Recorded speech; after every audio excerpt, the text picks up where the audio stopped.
Brilliance Audio presents Strength-Based Leadership Coaching in Organizations, an evidence-based guide to positive leadership development by Doug MacKie, performed by Tom Parks.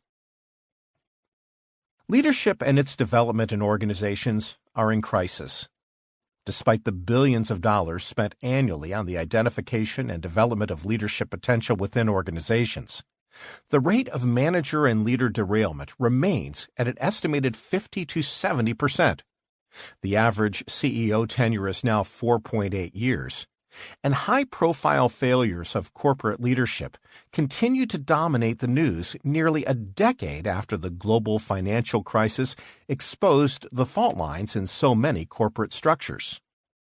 So, what's going on? Why isn't the leadership development industry addressing these issues and identifying and developing leaders of the necessary caliber to lead effectively in 21st century corporations? Clearly, there are multiple factors involved here. Leadership development consumes an estimated $50 billion annually in the United States alone, and yet many programs lack a substantial evidence base or comprehensive underpinning theory of leadership.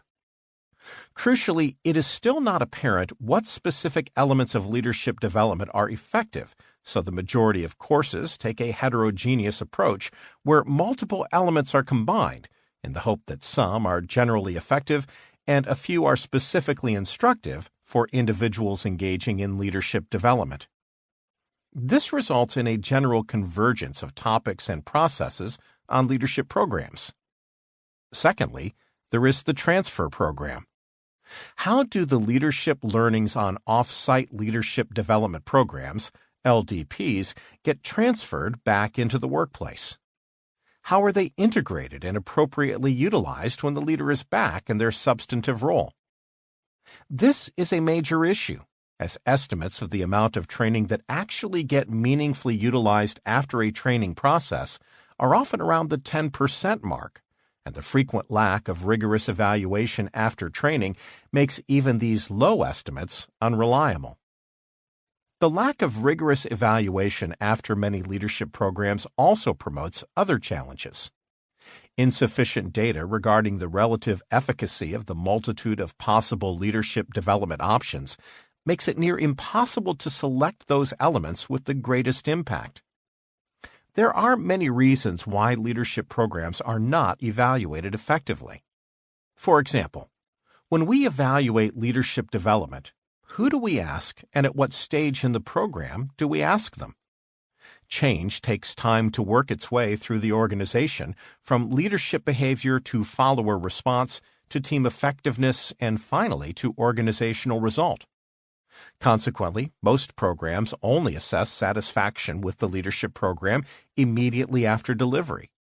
And this is a very poor predictor of sustainable change in leadership behavior.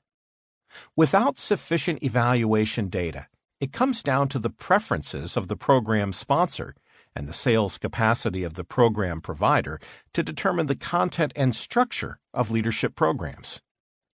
And yet, leadership theories are developing, often in isolation from leadership development practices.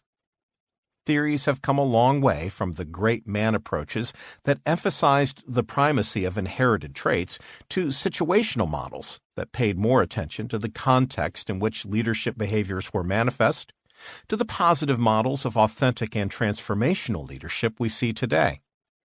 The relative isolation of leadership theory development, often in academic settings, positively promotes the proliferation of fads and trends in the leadership development domain that have little or no empirical substantiation.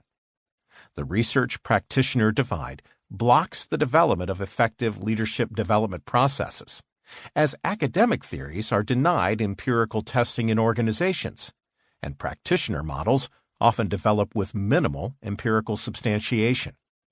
Look at mindfulness, for example.